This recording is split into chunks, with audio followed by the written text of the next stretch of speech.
Sometimes you might be so overwhelmed with brilliant ideas of what to do with your life that you can't decide where to start. And other times you can't even place your heart on anything that lights you up and gives you passion. My name is Emma Hull. I'm the founder of Life Untethered Coaching, and as Canada's top confidence coach, I'm here to help you. I'm going to take you step by step through a simple tool that you can use to decide where to focus your efforts. Before we begin, grab the printout that's in the show notes here, and you can print that out to work along with, or just simply use your journal, pen and paper. And I invite you, as we go through, to pause this video because I'll be giving you exercises to do, because at the end, that will mean that you have a plan and a vision to move forward with. You might also want to pause this quickly, go grab yourself a cup of tea, maybe curl up on the couch, get yourself comfy. And when you're ready, we'll begin. Let's start out by taking some intentional breaths to arrive and be present here and now so that you can focus on you and your beautiful life. If it feels comfortable to do so, allow your eyes to gently drift closed, or you can take an unfocused gaze. And take a nice deep inhale through your nose. And then exhale, sighing out through your mouth. Inhale and release. And then on this next inhale, take in even more air than you did before. Really fill up your belly and your lungs. Then hold your breath at the top. Take in a sip more air and then sigh it out. Let everything go.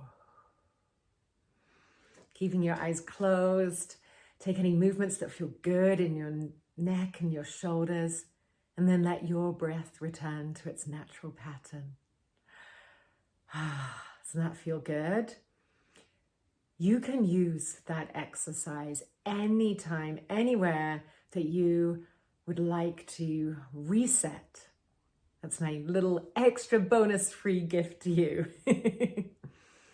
Okay, the exercise I am going to take us through today is called the Wheel of Life. And this is something that I actually do when I first meet with my new life coaching clients and periodically throughout our time together, because it's a wonderful way of getting a snapshot of where you are right now. You can use it as a check-in to see how far you've come, and as I'm inviting you to do today, to figure out where you want to focus your attention, where you would like to go next. And what we're going to do is examine your life. I've broken it up into 6 areas, 6 gardens, and you're going to go through them one by one and mark yourself, give yourself a score for where you're at right now, giving yourself a score out of 10. And the key is to not overthink it. Don't start second guessing yourself. Trust your gut, pick that number, go with it, write it down. Then I'll invite you to consider, why have you rated yourself where you have today? And writing down the reasons why you are where you're at. That might be why it's so high, why it isn't any lower than it is, or why it's not any higher. And then you get to shift from sort of focusing at what's lacking, where are you at now, looking to the future and considering what would a 10 out of 10 look like? Or if you are at a 10 out of 10 already, what could you do to augment that area of your life? And so thinking about what changes are necessary for you to amplify that area of your life. What is your ideal vision of what that area looks like?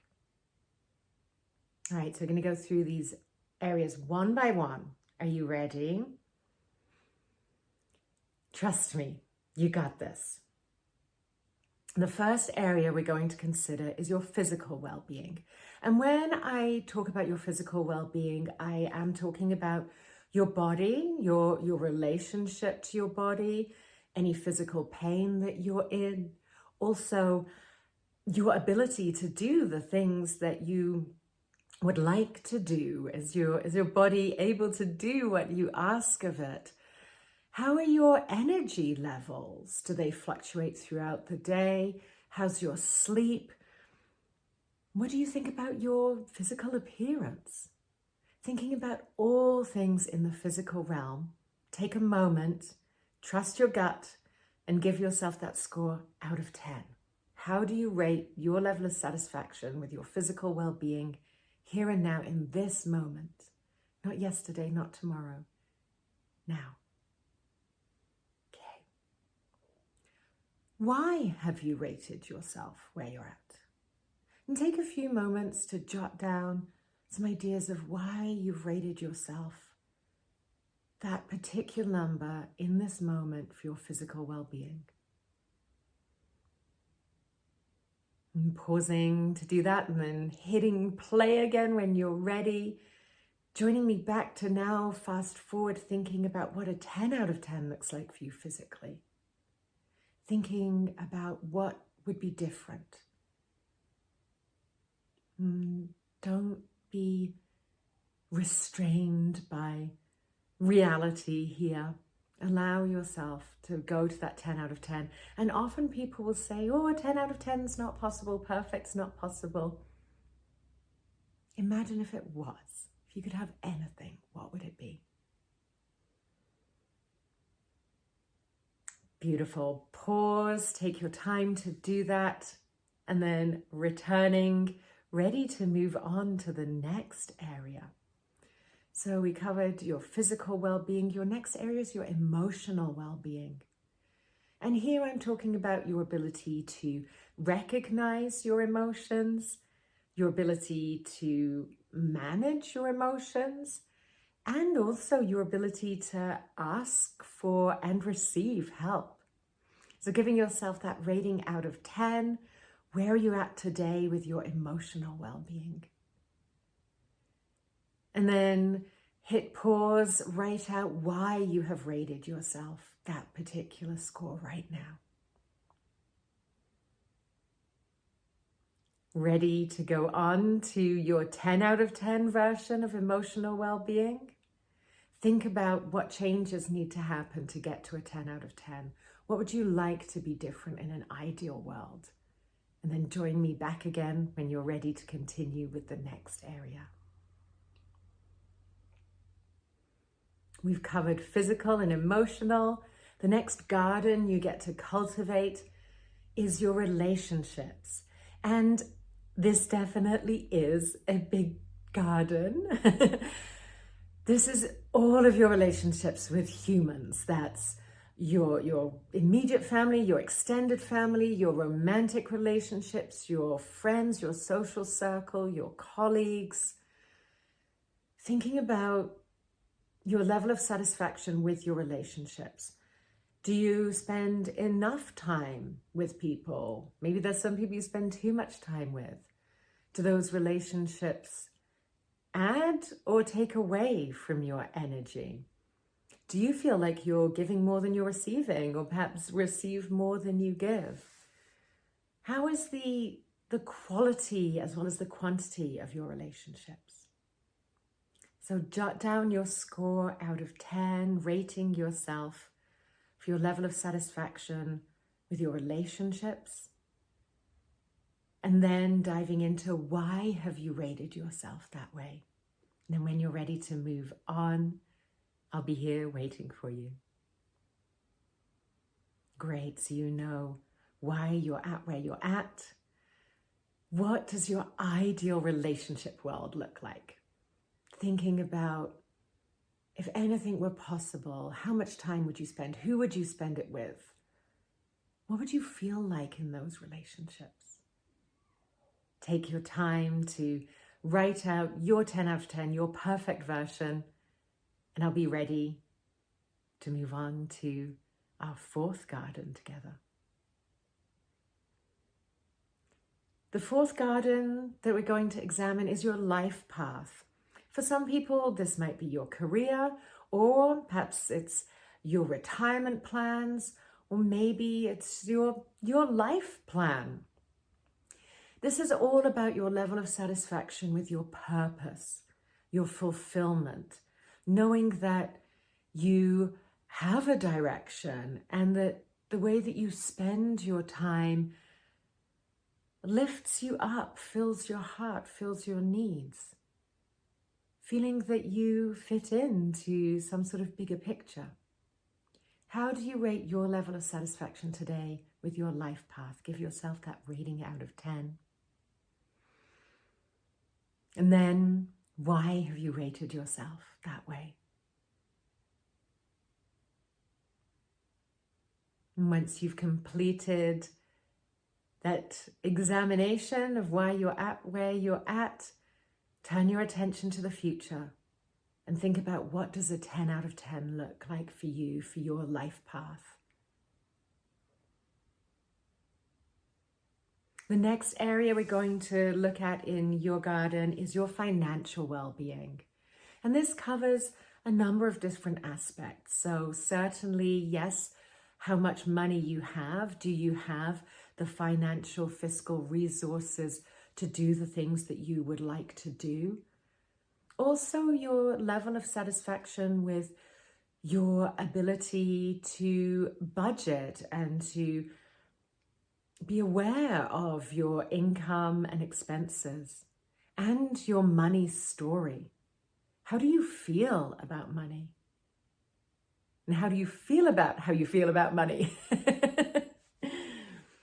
Does it bring up anxiety for you?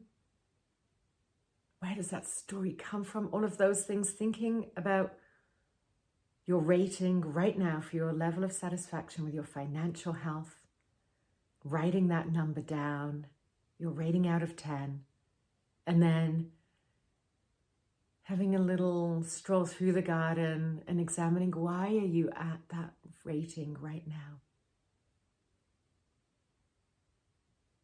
And having considered why you're there, let's dive into that 10 out of 10, or even better. What would financial wellness look like to you?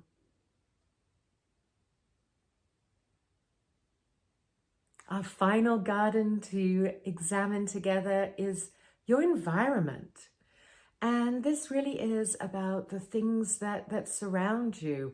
Could be from the space that you are sitting in right now.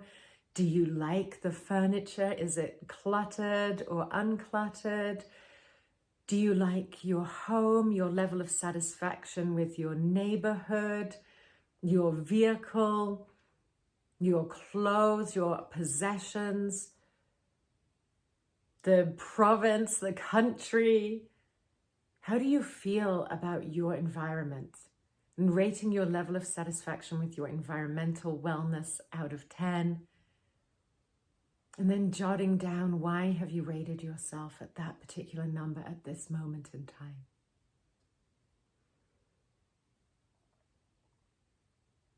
What does a 10 out of 10 look like? What needs to change for you to achieve the ultimate dream?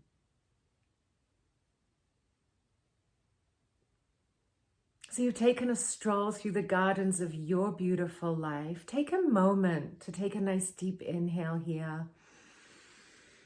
Exhale, sigh it out. And let yourself feel how that feels. Ask yourself, how do I feel? Am I doing better in some areas than I thought I was? Maybe worse in some others? Not letting it be right or wrong. This is a beautiful non-judgmental space where you get to take a snapshot, a picture of your life. And then looking back through, decide, which area would you like to focus on right now? Absolutely, you get to focus on all of the areas one at a time. Maybe you pick the area that is bothering you the most, the one that keeps you up at night. Perhaps instead you pick that low-hanging fruit, the easy thing that you can change just like that. Pick the area that you would like to focus on. Have you decided? If you're having trouble deciding between a few, write out those areas, and then next to that area, journal for yourself, why would making a change in this area be, why is it a great idea to work on this area right now? And do that for each of the areas that you're considering. And that usually will help you work through those thoughts. And you might find that they're actually intertangled and that it all comes down to that one thing. And now you get to decide what is the smallest step that you can take on the path to creating that future. What is the smallest thing that you can do? Because it's all about taking one step at a time, making progress, not about trying to achieve the end result overnight. And know that you're capable of doing it. Decide on that smallest step and then decide when you're going to do it. And go do it.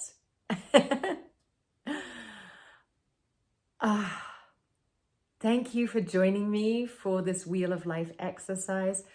Absolutely, if you would like help with this, please reach out. I would be honored to coach you through and help you find that clarity and keep moving forward, because you are a beautiful goddess, you are powerful, and you have the power to redefine your reality.